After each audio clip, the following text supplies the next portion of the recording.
ورحمۃ اللہ وبرکاتہ نحمدہ ونصلی علی رسولہ الکریم اما بعد قال اللہ تبارک وتعالی فی القرآن المجید والفرقان الحمید اعوذ باللہ من الشیطان الرجیم بسم اللہ الرحمن الرحیم ہن لباس لکم وانتم لباس لہن،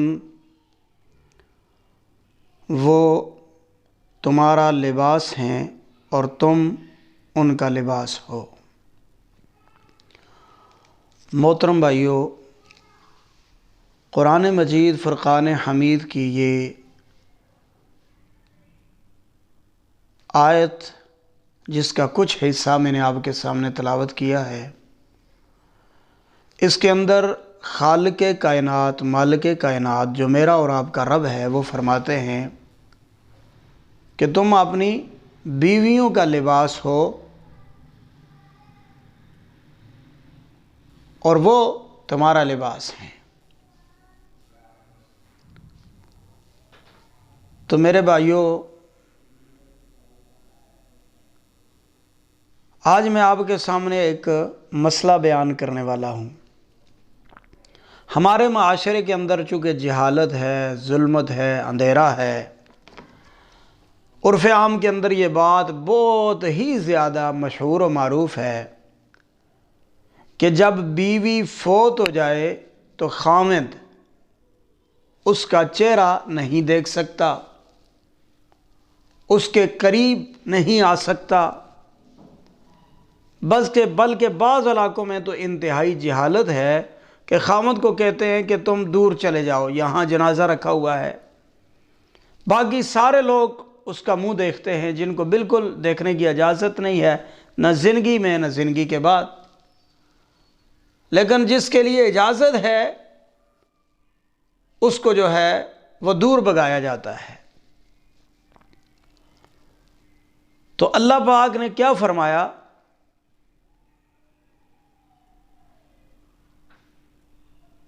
کہ وہ عورتیں تمہارا لباس ہیں اور تم ان کا لباس ہو۔ یہاں مراد بیوی ہے۔ میرے بھائیوں، منہ دیکھنا تو بہت چھوٹا کام ہے، میں آپ کو اس سے بھی آگے والی بات بتاتا ہوں کہ خاوند اپنی بیوی کو غسل دے سکتا ہے اور بیوی اپنے خاوند کو غسل دے سکتی ہے۔ جب خاوند اپنی بیوی کو غسل دے سکتا ہے تو بالاولیٰ اس کا چہرہ بھی دیکھ سکتا ہے۔ اور یہ جو بات کہتے ہیں کہ جی اب چونکہ وہ فوت ہو چکی ہے یا فوت ہو گیا ہے تو یہ اب ایک دوسرے کے لیے غیر محرم ہو گئے ہیں، تو میرے بھائیوں یہ بات کتاب و سنت سے ثابت نہیں ہے۔ آئیے میں آپ کے سامنے کچھ احادیث رکھتا ہوں، پھر صحابہ اکرام رضوان اللہ علیہم اجمعین میں سے، بلکہ خلفائے راشدین میں سے دو ایسی مثالیں میں پیش کروں گا کہ بیوی نے اپنے خاوند کو غسل دیا اور خاوند نے اپنی بیوی کو غسل دیا۔ آئیے اس سے پہلے ہم احادیث سنتے ہیں اللہ کے نبی علیہ الصلاۃ والتسلیم کا غسل دینے کے بارے میں آپ کا کیا حکم ہے، آپ کے ارشادات کیا ہیں، کیا آپ نے اجازت دی ہے یا نہیں دی۔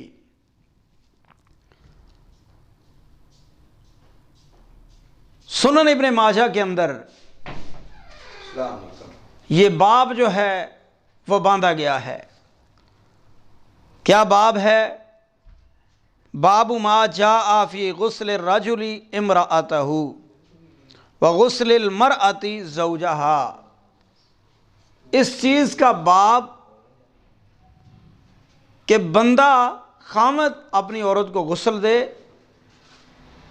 اور عورت اپنے خاوند کو غسل دے۔ میرے بھائیو، اس کے تحت یہ حدیث لے کے آئے ہیں ان عائشہ رضی اللہ عنہ قالت رجع رسول اللہ صلی اللہ علیہ وسلم من البقیع۔ اللہ کے نبی علیہ الصلاۃ والتسلیم حضرت عائشہ رضی اللہ عنہ فرماتی ہیں بقیع جنت البقیع سے لوٹے تو مجھے اس حال میں پایا کہ میرے سر میں درد ہو رہا تھا، اور میں کہہ رہی تھی کہ میرے سر میں درد ہے۔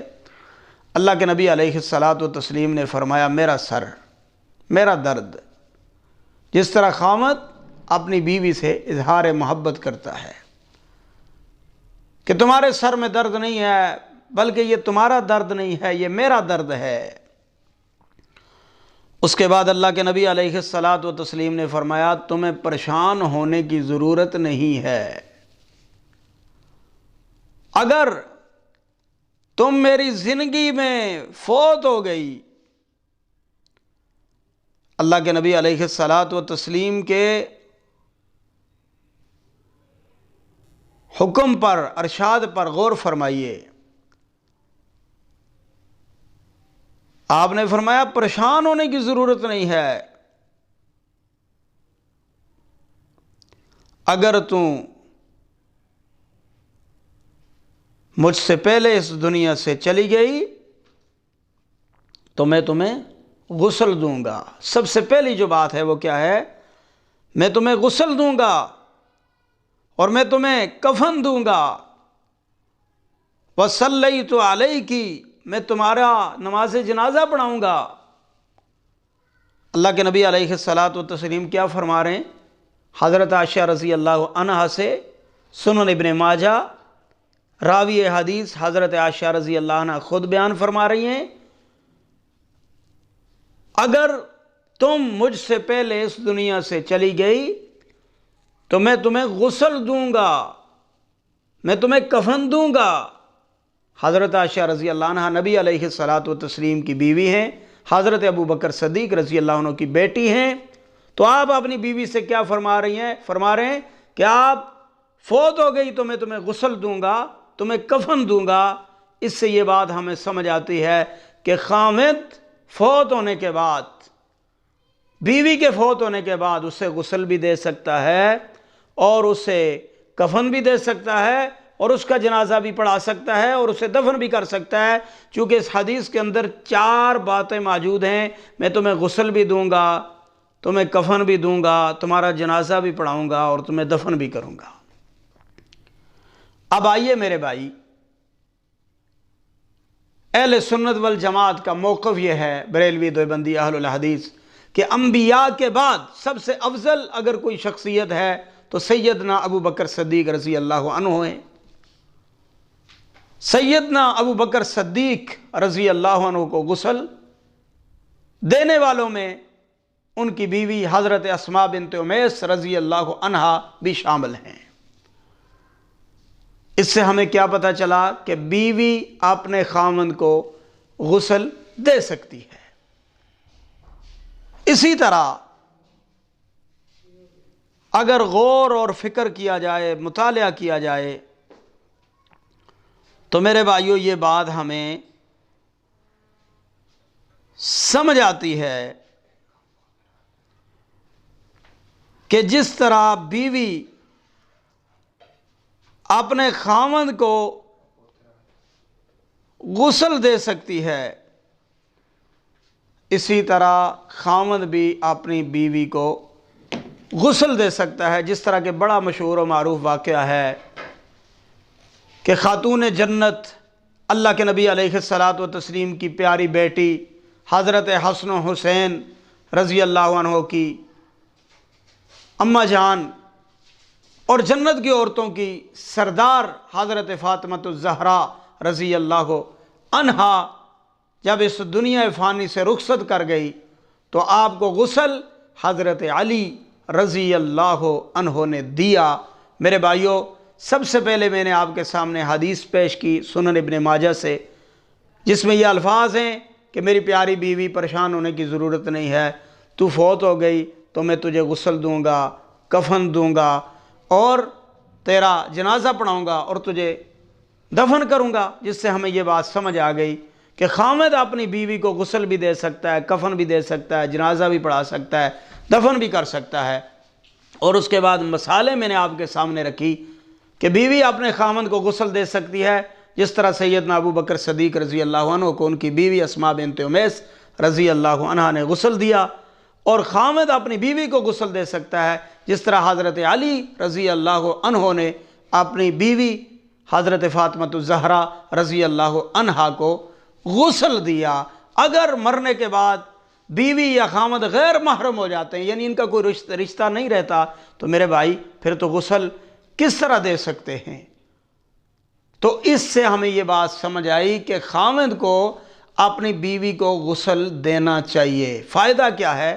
آخر میں بات آپ کو سمجھانے کی کوشش کروں گا۔ جو اللہ نے فرمایا کہ بیوی تمہارا لباس ہے اور تم ان کا لباس ہو، میرے بھائیو، جب کسی کی بیٹی، کسی کی بہن جوان ہو جاتی ہے تو وہ اپنی بہن بیٹی کے اعضائے مستورہ، چھپے ہوئے جو اعضاء ہیں وہ نہیں دیکھ سکتا، حالانکہ حقیقی بھائی ہے، حالانکہ اس کا حقیقی باپ ہے۔ خامد وہ رشتہ ہے کہ جو چھپے ہوئے اعضاء بھی دیکھتا ہے۔ تو میرا رب ستر کو، میرا اللہ جو ہے وہ پردے کو پسند فرماتا ہے۔ اللہ تعالیٰ یہ پسند فرماتے ہیں کہ جن چیزوں کو ساری زندگی کسی اور نے نہیں دیکھا، اعضائے مستورہ، چھپے ہوئے اعضاء، صرف خامد نے دیکھا ہے، اب غسل بھی خامد دے تاکہ جو ہے یہ پردے کے ساتھ ہی غسل ہو جائے اور کفن اور دفن ہو جائے، اور یہ بیوی یا خامد جو ہے اپنی قبر کے اندر چلے جائیں۔ میں امید کرتا ہوں کہ انشاءاللہ الرحمن آپ کو میری بات سمجھ آئی ہوگی۔ اللہ آپ کو جزائے خیر دے، اس بات کو دوسروں تک صدقہ جاریہ سمجھتے ہوئے پہنچائیں۔ السلام علیکم ورحمۃ اللہ وبرکاتہ۔